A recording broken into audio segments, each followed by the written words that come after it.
Jake Mendoza gripped the steering wheel of his brand-new BMW as he waited for the light to turn green.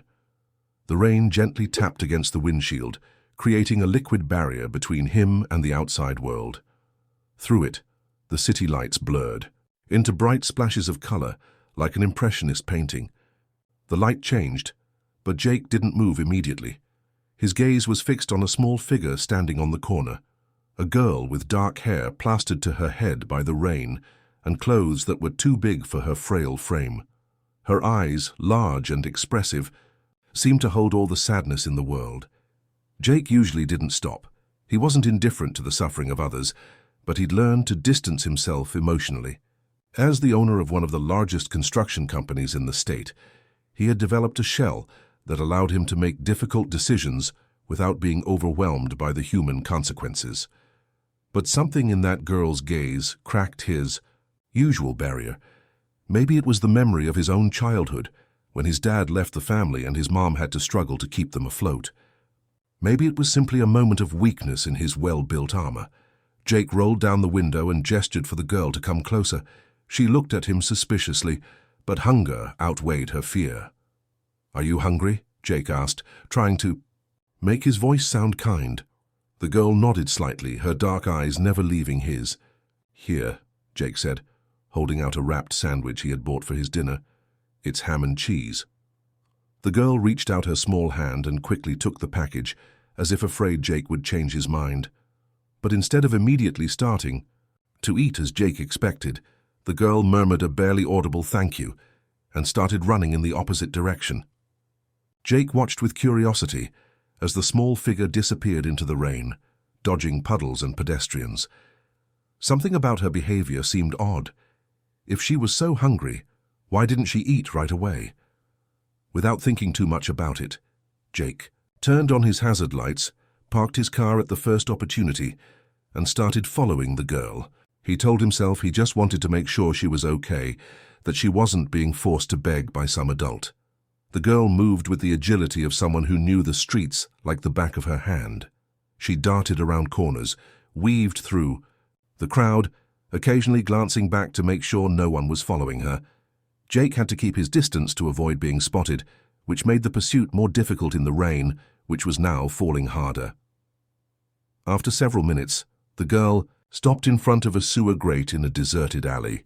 Jake hid behind a dumpster and watched in astonishment as the little girl lifted the heavy metal lid as if she had done it hundreds of times. With surprising agility, the girl disappeared into the underground darkness. Jake remained paralyzed. For a moment, should he follow her?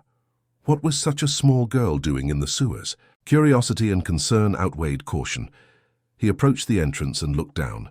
The darkness was almost absolute, barely broken by a faint glow coming from somewhere deep below. "Hello?" he called, but only the echo of his own voice answered him. With a mixture of fear and determination, Jake descended the metal ladder. The smell of dampness and sewage immediately hit him, making him wrinkle his nose. Once down, it took his eyes a few moments to adjust to the dim light. He was in a wide tunnel with sewage flowing through it. The walls were covered in moss and worn graffiti. "Girl?" he called again, quieter this time, afraid of attracting the wrong attention. A sound of hurried footsteps indicated the direction. He should go. He walked carefully, trying not to slip on the wet floor. The tunnel branched off in different directions, like an underground maze, but Jake followed the faint sound of voices that seemed to intensify as he moved forward. After what seemed like an eternity, the tunnel opened into a larger chamber. Jake stopped short, unable to believe his eyes. What must have once been a maintenance depot for the sewer system had been transformed into a living space. There were old mattresses laid out on the floor, clothes strung on makeshift ropes, and some worn furniture that had clearly been salvaged from the trash. Candles and battery-powered lanterns provided dim but sufficient lighting. And there, in the middle of this unlikely haven, was the girl, sharing the sandwich Jake had given her with 3 other children smaller than herself. The little ones devoured their portions eagerly, while the older girl watched them with an expression that mixed tenderness and resignation. "Who are you?" A rough voice interrupted the scene, startling Jake. A middle-aged man emerged from the shadows, his face was weathered, and he had a scruffy beard, but his eyes reflected a sharp intelligence. Despite his disheveled appearance, there was something in his posture that suggested he hadn't always lived in these conditions. "My name is Jake," he replied, trying to stay calm. "I saw the girl and I was worried." The man studied him suspiciously. Why would a man with Italian shoes and a fancy watch worry about a street kid? Jake didn't have a clear answer. "I gave her a sandwich and I saw her run down here. I wanted to make sure she was okay." The girl approached at that moment. "It's true, Wilson. He gave me food." Her voice was soft but firm, with a maturity that contrasted with her fragile appearance. The man, Wilson, seemed to relax a little, although he kept his wary gaze on Jake. "This is Helena," he said, pointing to the girl, "and I take care of them as best as I can." Jake observed the space more closely. There were at least 6 children, of different ages, all with the same look of distrust and hope. They were literally living under the feet of a city that had forgotten them. "You all live here? How is that possible?" Jake asked, unable to hide his astonishment. Wilson let out a bitter laugh. "The city has more empty spaces than you can imagine. Old sewers, abandoned maintenance tunnels. No one pays attention to what's under their feet." Helena approached Jake, studying him with those eyes that seemed to penetrate his soul. "Why did you follow me?" she asked directly. Jake knelt down to be at her level. "I don't know exactly. Maybe because you reminded me of something I had forgotten." "What thing?" the girl insisted. "That there are people who need help. People society prefers to ignore." Wilson approached, placing a protective hand on Helena's shoulder. "If you're going to rat us out, do it now. But I warn you, we've survived many inspections. We just move to another section of the system." Jake shook his head. "I'm not going to rat you out, but I can't just leave and pretend I haven't seen this." At that moment, one of the younger children began to cough violently. It was a deep and worrying sound that made Wilson frown with obvious concern. "Martin's sick," Helena explained, looking at the boy sadly. "Wilson says he needs medicine, but we don't have any money." Jake looked at the sick child, then at Helena, and finally at Wilson. The situation was absurd. He, one of the most successful businessmen in the state, was standing in the middle of a sewer, transformed into a makeshift home for abandoned children. And yet, for the first time in a long time, he felt like he was exactly where he should be. "I can help," he finally said. "I can buy medicine, bring food." Wilson interrupted him. "We don't want your fleeting charity. Tomorrow you'll forget about us and go back to your life of luxury." "It won't be like that," Jake insisted, surprised by the conviction in his own voice. "Let me prove to you that you can trust me." Helena looked at Wilson with a mixture of pleading and hope. The older man sighed, defeated. "Martin needs antibiotics. And we all need real food, not scraps." Jake nodded, determined. "I'll be back in 2 hours, you have my word." Wilson didn't seem convinced, but Martin's cough intensified, reminding them that they weren't in a position to refuse help. Jake memorized their location and quickly left the sewer. Once on the surface, he took a deep breath of the fresh night air, trying to process what he had just discovered. His phone rang insistently, missed calls from his assistant, messages about important meetings, normal life calling him back.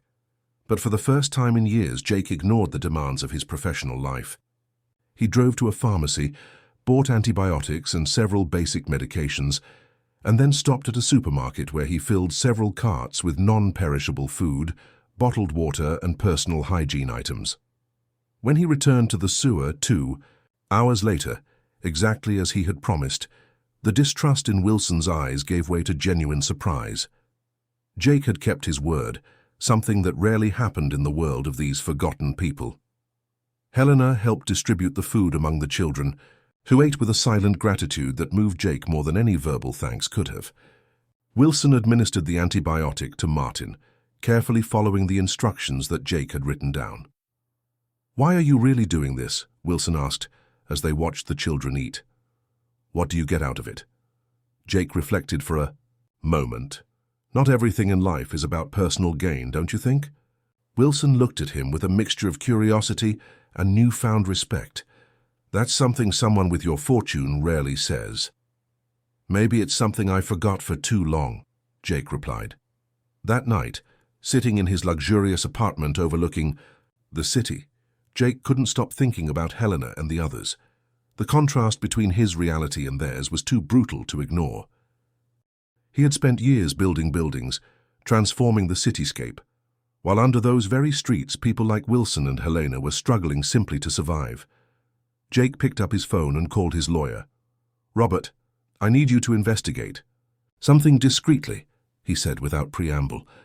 "I want to know everything about the rights of homeless children in our city, and also about social housing programs that actually work." His lawyer seemed confused by the sudden interest in social issues, but he didn't question the instructions. Jake hung up and walked over to the window. The city shone under the rain that had stopped, beautiful and indifferent. Somewhere under those lights, Helena was probably telling stories to the younger children so they could sleep, as he had seen her do before he left. Jake knew he couldn't save all the abandoned children in the city, but as he watched the city lights, he made a silent promise to the girl who had changed his life with a simple act. He wouldn't abandon them. Somehow he would find a way to help them build a decent life outside the sewer. What Jake didn't know was that his encounter with Helena would trigger a series of events that would change not only the lives of these children, but also his own, in ways he never would have imagined, and that the past he had worked so hard to leave behind was about to catch up with him. During the following weeks, Jake established a routine.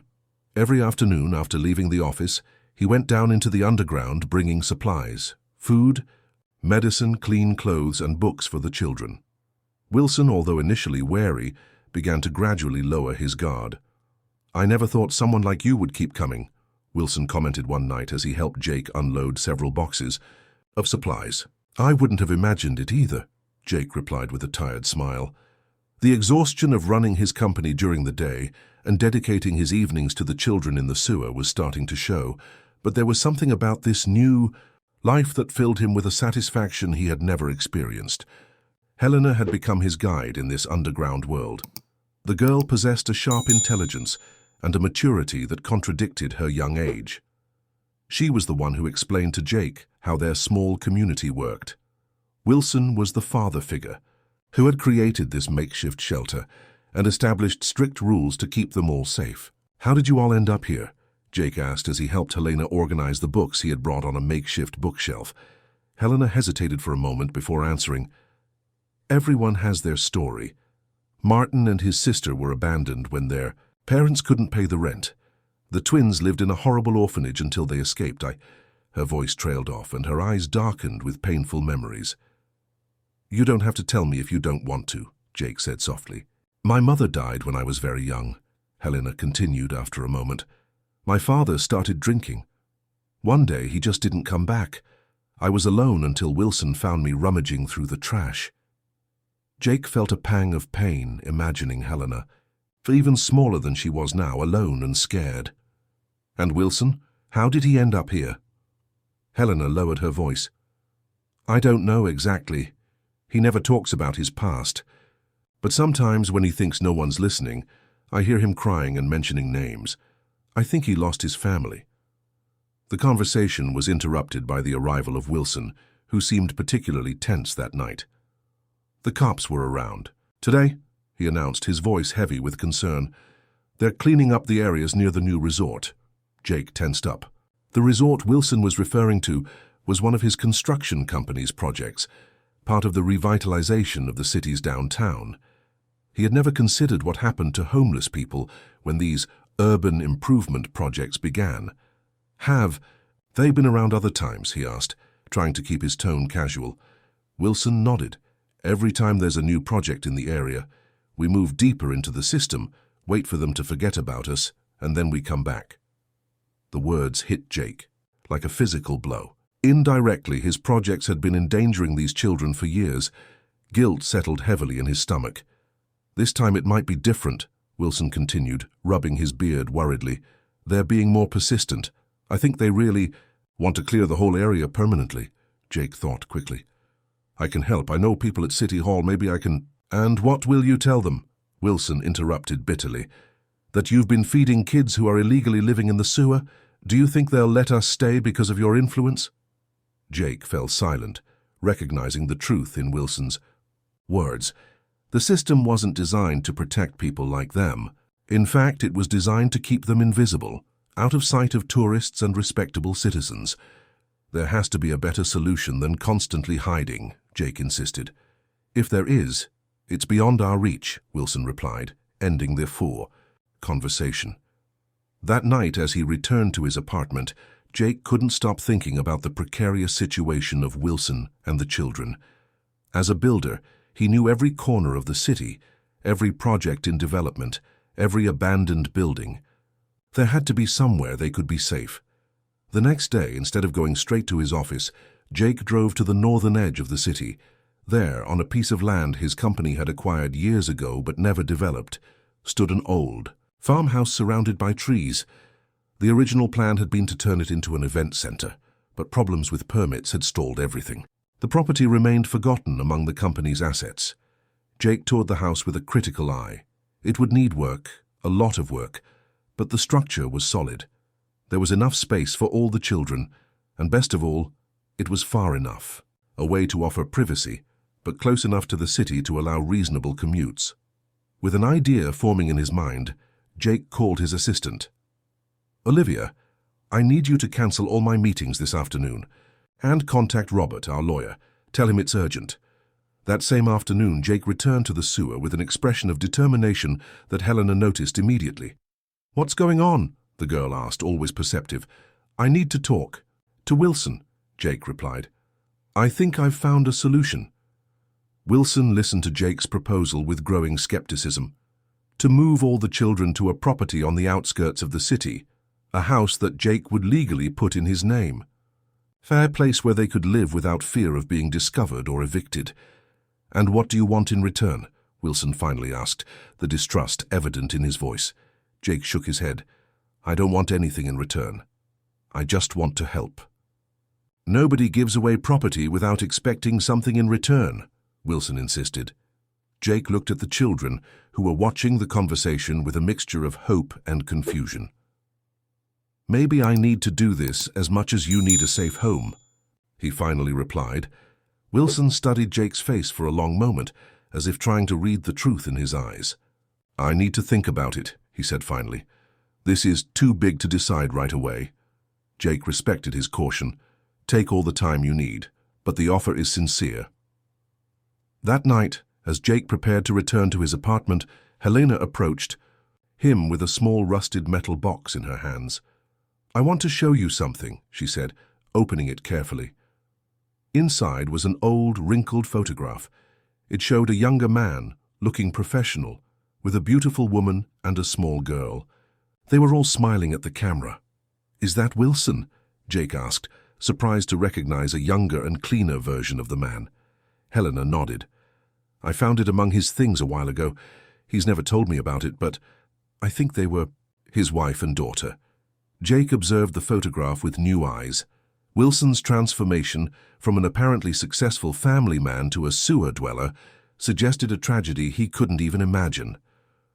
"Why are you showing me this?" Jake asked, returning the photograph carefully. "Because I want you to understand why Wilson is so distrustful," Helena replied. "He lost everything once. He's afraid of losing it all again, especially us." Helena's words resonated with Jake in the following days. He understood that his offer, as generous as it was, represented a huge risk for Wilson. If something went wrong, if Jake changed his mind or if the authorities discovered their arrangement, Wilson would not only lose a shelter, but the family he had worked so hard to build. Meanwhile, Jake continued with the legal preparations to transfer the property. His lawyer, Robert, had raised numerous questions that Jake dodged with vague explanations about a social responsibility project.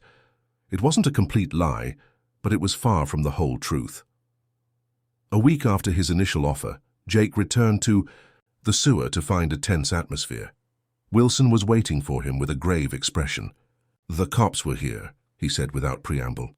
"We had to hide in the deepest tunnels. We barely managed to grab some supplies."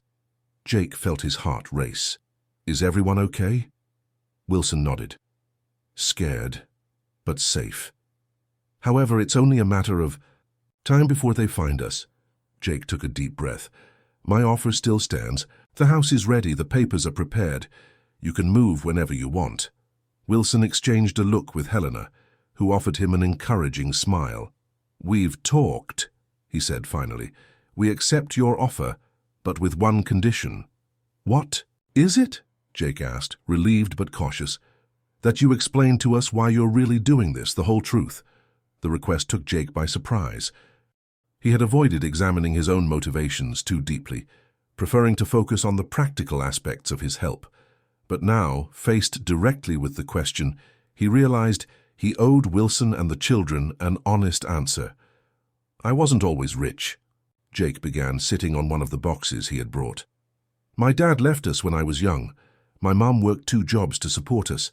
Sometimes, when things were really bad, we had to choose between paying the rent or eating." Helena approached, sitting next to him with an understanding expression on her young face. "One day, a man came to our apartment. He was the owner of a construction company that was developing the area. He offered us money to move, more than we had ever seen. My mom accepted, and that money changed our lives. I was able to study, eventually. Start my own company." Jake paused, gathering his thoughts. "I never forgot that man and what he did for us. I promised myself that one day I would do the same for someone else. But between building my empire and accumulating wealth, I forgot that promise." He looked at Helena with bright eyes. "Until I saw you sharing that sandwich with the other kids." The silence that followed was charged with emotion. Wilson watched Jake with an unreadable expression. "I believe you," Wilson said finally, "and we accept your offer." The move was carried out under the cover of night. Jake used one of his company's vans to transport the few belongings that the children and Wilson had accumulated. The trip to the farmhouse was tense, everyone aware of the risks they were taking. When they finally arrived, the children ran through the yard with an excitement that Jake had never seen in them. Helena stayed by his side, watching the house, with a mixture of awe and disbelief. "Can we really stay here?" she asked quietly, as if afraid that speaking too loudly might make this dream disappear. "It's your home now?" Jake confirmed. "Legally, it's in Wilson's name." Wilson, who had been inspecting the property with a critical eye, returned with the thoughtful expression. "You've kept your word, Jake. I don't know how to thank you." "I don't need thanks," Jake replied. "I just want everyone to be safe and have the opportunity to build a better life." As the children explored the house, discovering rooms with real beds and a fully equipped kitchen, Jake noticed that Wilson had stayed watching the horizon with a distant expression. "Is everything okay?" he asked, approaching. Wilson took a moment to answer. "I didn't think I'd ever live in a real house again," he said finally, "not after what happened." Jake waited, sensing that Wilson was ready to share the story that Helena had hinted at. "I was an architect," Wilson began, his voice heavy with nostalgia. "I had a wife, a daughter, a beautiful house downtown. I worked for a big construction company." He made a meaningful pause. "Your main competitor, in fact." Jake felt a lump forming in his throat. "Ramirez Construction." Wilson nodded. "I discovered irregularities in the building materials. They were using low-quality components in a social housing project, putting lives at risk. When I reported it, they fired me, but they didn't stop there. They accused me of fraud, destroyed my reputation. No other company would hire me." "And your family?" Jake asked, fearing the answer. "My wife couldn't handle the pressure. She took our daughter and went to live with her parents. Months later, I learned that they had died in a car accident." Wilson took a deep breath, fighting against the pain that these words caused him, even after so long. "I lost everything. Eventually, I ended up on the streets. And there I saw others like me, especially children. I started taking care of them, creating a shelter where they could feel safe." Jake remained silent, processing Wilson's story. Indirectly, the industry he belonged to had destroyed this man's life. And now, by a strange twist of fate, Jake was trying to repair some of that damage. "I'm so sorry," he said finally, knowing how inadequate these words were. Wilson looked at him directly. "I'm not telling you this so you'll feel sorry for me. I'm telling you because I need you to understand what's at stake. These children are my family now. I can't lose them too. You won't lose them, Jake promised. Fervently, I'll do everything in my power to protect them. As Wilson walked away to join the children, Jake remained motionless, overwhelmed by the responsibility he had just assumed. It was no longer just about charity or easing his conscience. He had become an accomplice and protector of a family forged in adversity, a family that depended on him more than he had imagined. And what Jake didn't know was that his world was about to collide with Wilson's past in unexpected and dangerous ways, because the secrets that had led Wilson to the streets were not as buried as everyone believed. The days following the move passed in an apparent calm. Jake divided his time between running his company and visiting the farmhouse, where Wilson and the children were adapting to their new life. Helena had assumed the role of chief helper, organizing schedules for household chores and ensuring that the younger ones attended the classes that Wilson improvised in the living room. Jake had discreetly hired a trusted doctor to perform checkups on all the children. The results were worrying but expected: mild malnutrition, some vitamin deficiencies, and dental problems in almost everyone. Nothing that good nutrition and proper medical care couldn't fix with time.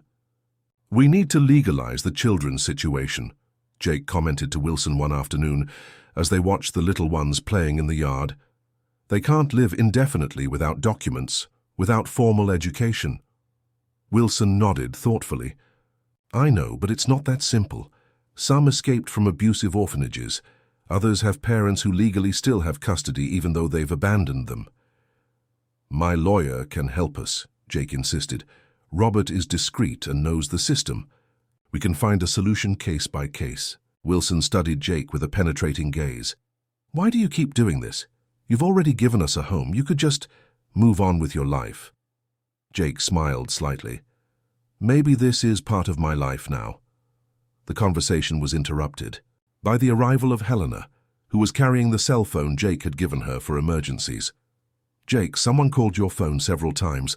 I finally answered," she said, handing him the device. "It's a woman named Olivia. She says it's urgent." Jake took the phone with a frown. Olivia, his assistant, would never contact him on his personal line unless it was really important. "Olivia, what's going on?" Olivia's voice sounded strained. "Sir Enrique Ramirez is here. He says he needs to talk to you about a property you've reassigned. He seems very upset." Jake felt his blood run cold. Enrique Ramirez was the CEO of Ramirez Construction, the competitor who had ruined Wilson's life. And somehow he had found out about the property transfer. "Tell him I'll be there in 30 minutes, Jake replied, keeping his voice steady. Hanging up, he found Wilson watching him with a worried expression. "Trouble at work," Jake explained, vaguely. "Nothing to worry about." Wilson didn't seem convinced, but he didn't press it. Jake said goodbye quickly and drove towards his office, his mind racing with the possible implications. How had Ramirez found out, and why did he care so much about a property that was seemingly worthless for immediate development? Arriving at his office, Jake found Enrique Ramirez sitting in the waiting room. Despite being close to retirement, Ramirez maintained an intimidating posture, with an impeccable suit and a calculating gaze. "Jake, finally," Ramirez greeted, standing up. His tone was cordial, but his eyes reflected a cold interest. "We need to talk in private." Once in Jake's office, Ramirez went straight to the point. "I've learned that you've transferred the North Valley property to a certain Wilson Moreira. A very interesting name." Jake kept his face expressionless, although inside he felt his heart race. "And what's so interesting about it?" Ramirez smiled without humor. "Wilson Moreira worked for me many years ago, a brilliant architect until he decided he knew more than all of us about how to run my company." He leaned forward. "He disappeared after his misfortune. We presumed him dead. And now it turns out that you found him and given him a property that coincidentally borders land that we're developing." "It's an interesting coincidence," Jake replied cautiously. "But I don't see what your problem is. The property is mine, was mine. I can transfer it to whomever I want." "My problem," Ramirez said, his voice hardening, "is that that man possesses information that could be damaging to my company if he decided to make it public, and I wonder why my main competitor is giving him refuge." Jake then understood the real reason for Ramirez's visit. It wasn't about the property itself, but about the fear of what Wilson could reveal. Maybe you should worry less about what Wilson might say, and more about the reasons he would have for saying it, Jake replied, allowing a tone of defiance to enter his voice. Ramirez leaned back in his chair, studying Jake with new eyes. I see you know more than you let on. Wilson was always persuasive with his stories. He's convinced you of his conspiracy theories, hasn't he? He's convinced me with facts, Enrique. Documents. Evidence. The lie came easily from Jake's lips. In reality, Wilson had never shown him any concrete proof of his accusations against Ramirez, but Jake needed to gauge the older man's reaction. The response was revealing. Ramirez's face paled slightly, and a twitch appeared in his right cheek. Wilson had no proof, only speculations. You seem very sure of that, Jake commented, and yet you're here, clearly worried. Ramirez stood up abruptly. You're treading in dangerous waters, Jake. Wilson Moreira is an unstable man who lost his mind after the death of his family. His accusations would unfairly ruin the reputation of many people, including yours if you decide to back him. Is that a threat? A friendly warning from a colleague in the industry. Ramirez headed for the door but stopped before leaving. By the way, did you know that the property you gave him is scheduled to be condemned by the city for the new highway? A pity your friend will have to move so soon. With those words, Ramirez left, leaving Jake with a growing sense of urgency. If what Ramirez had said about the condemnation was true, Wilson and the children were in immediate danger. But something else worried him. Ramirez's reaction suggested that Wilson really did have evidence, or at least Ramirez feared that he did. Jake picked up his phone and called Robert, his lawyer. I need you to check something immediately. Are there any plans for condemnation for our North Valley property? The answer came an hour later, as Jake drove back to the farmhouse.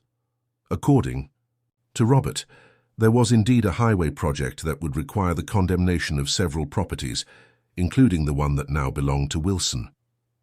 The legal process was advanced, and official notifications would begin to be sent out in the coming days. With a heavy heart, Jake arrived at the house.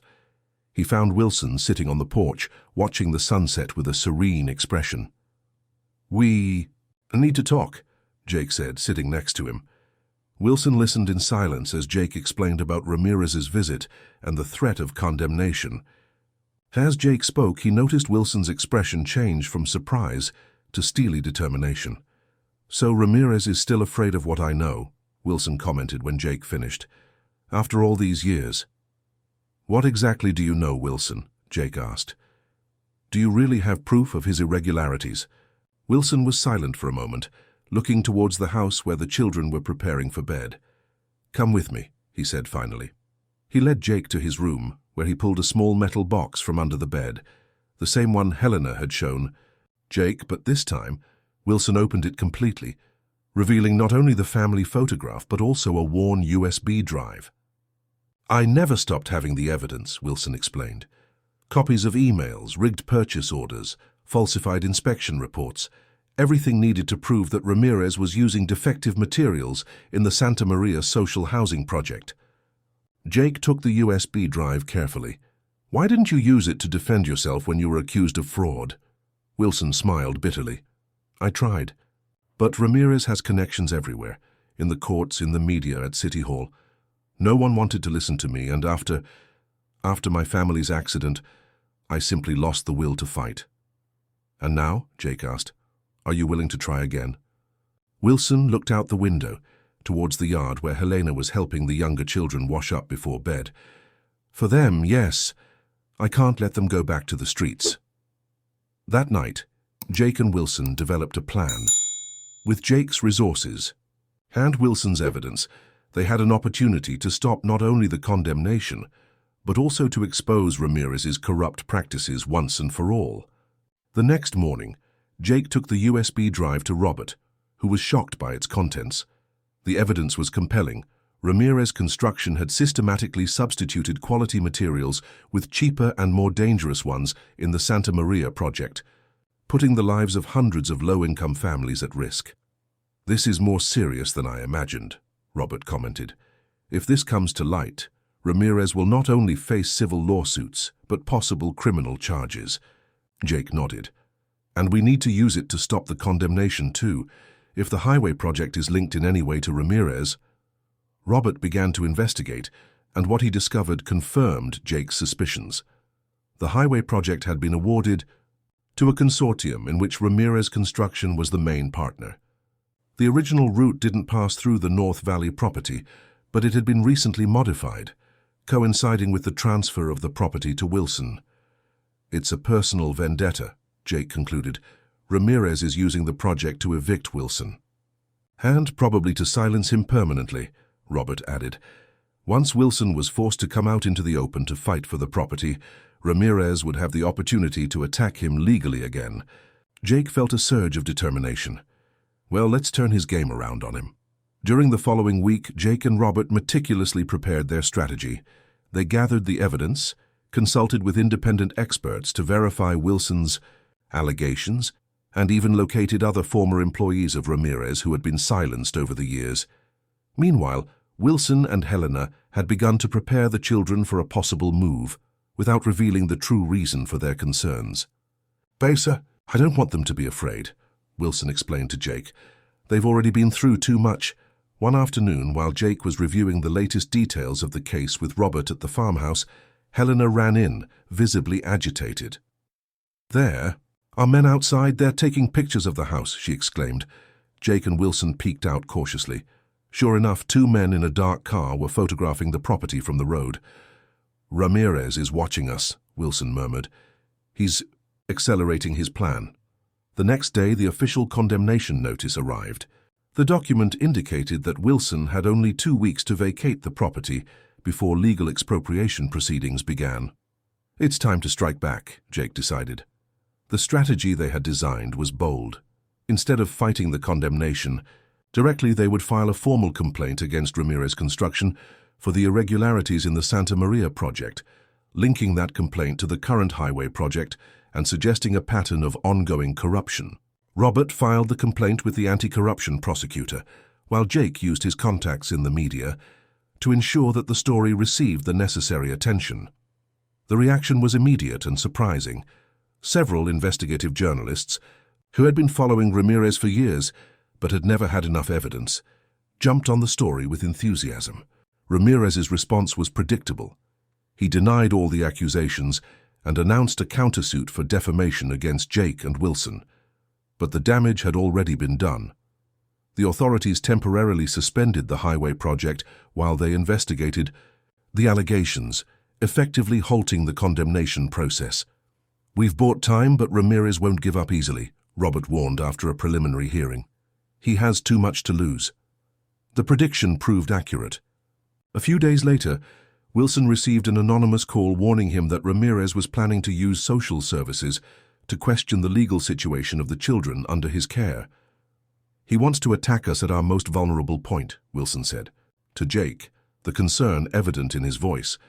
Jake had anticipated this possibility. "Robert is already working on it. We're applying for temporary legal guardianship for you while we regularize the situation of each child." But even with these precautions, the danger was real. Jake decided it was time for a more drastic measure.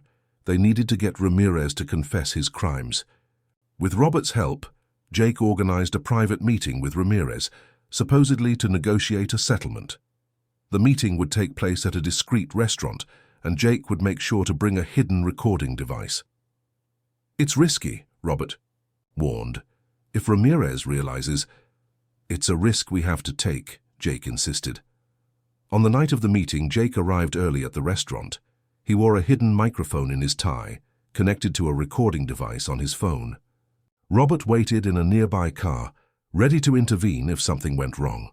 Ramirez arrived punctually, with his usual air of authority. "Jake, I'm glad you've come to your senses," he said as he sat down. "It's always better to resolve these matters privately between gentlemen." Jake smiled slightly. "Of course, although I must admit that I've been surprised by the intensity of your reaction to Wilson's situation." Ramirez made a dismissive gesture. "Wilson Moreira is a problem I should have resolved years ago. an ungrateful employee who tried to sabotage my company with unfounded accusations. Unfounded? Jake kept his tone casual as he poured wine for both of them. The evidence he's presented seems quite solid. Doctored evidence, Ramirez spat out, his composure cracking slightly. Anyone can alter a document to say what they want. Even the independent lab reports, the falsified invoices, the testimonies of other former employees. Ramirez slammed, his hand on the table in frustration. Listen to me. I'm not going to let a failed architect and an idealistic builder ruin what I've built for decades. Yes, I made some questionable decisions at Santa Maria, but it was necessary to maintain profit margins. Necessary to put human lives at risk? Jake pressed. The structural calculations had enough margin. No one would have gotten hurt. But you couldn't risk Wilson exposing it. Ramirez took a long swig of wine. Wilson was naive. He believed that construction could be ethical and profitable at the same time. I offered him money to keep quiet, but he refused. So I had to take more enforceful measures. Like ruining his professional reputation. It was his choice, Ramirez replied coldly. And now he's repeating the same mistake. But this time he won't be the only one to suffer the consequences. The implied threat made Jake's blood boil. Are you threatening the children? Ramirez smiled smugly. I'm just stating a fact. When social services discovers a group of undocumented children living with a man with no legal relationship to them, what do you think will happen? Wilson will lose everything again. Jake had heard enough. He stood up abruptly, causing Ramirez to look at him in confusion. Where are you going? We haven't finished our conversation. Oh, yes, we have, Jake replied, unbuttoning his tie to reveal the microphone. And you've said exactly what we needed to hear. Ramirez's face twisted with anger and surprise. You've set me up. I've given you the opportunity to incriminate yourself, Jake corrected, and you've been very generous about it. Robert entered at that moment, accompanied by 2 agents from the anti-corruption prosecutor's office, who had been listening to the conversation. Ramirez, understanding his situation, tried to flee, but was quickly apprehended. That same night, Jake returned to the farmhouse with the news of Ramirez's arrest. Wilson, Helena, and the other children greeted him with a mixture of disbelief and hope. Is it really over? Wilson asked as the children celebrated in the yard.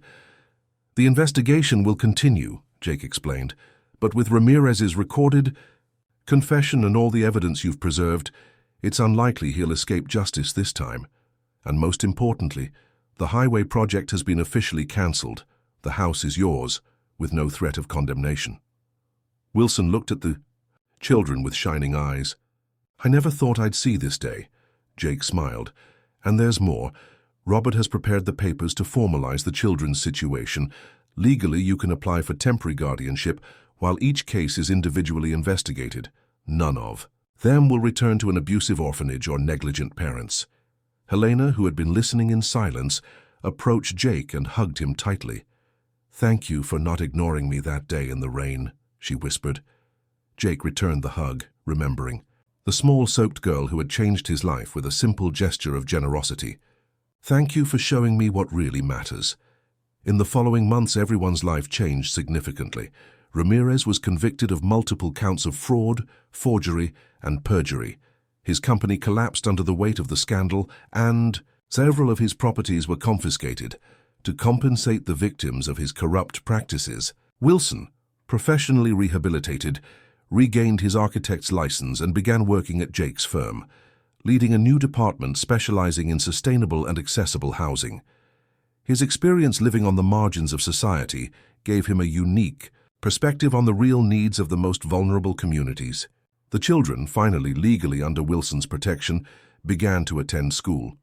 Helena, whose intelligence amazed her teachers, expressed her desire to one day become a lawyer to help people like us. Jake transformed his company, orienting it towards projects with positive social impact. Financial success was still important, but it was no longer the only indicator of value. Every business decision now passed through an essential filter. Will this improve the lives of the most vulnerable people? One afternoon, almost a year after that meeting in the rain, Jake watched Helena help the younger children with their homework in the yard of the farmhouse. Wilson approached, offering him a cup of coffee. "You know, sometimes I wonder what would have happened if you hadn't given that sandwich to Helena that day," Wilson commented. Jake smiled, remembering how a simple act of kindness had triggered a complete transformation in his life. "I think deep down we're all looking for an opportunity to do the right thing. Helena gave me that opportunity," Wilson nodded, "and you gave it to us." As the sun began to set, painting the sky in shades of gold and pink, Jake understood a fundamental truth. True wealth was not in the buildings he had built or the bank accounts he had accumulated. It was there, in that yard, in the laughter of the children who once lived in the shadows and now flourished in the light. Helena looked up from her books and greeted Jake with a radiant smile, a smile that contained all the bright future that now stretched before her. And Jake knew, with absolute certainty, that giving that piece of bread to a hungry girl had been the best investment of his life.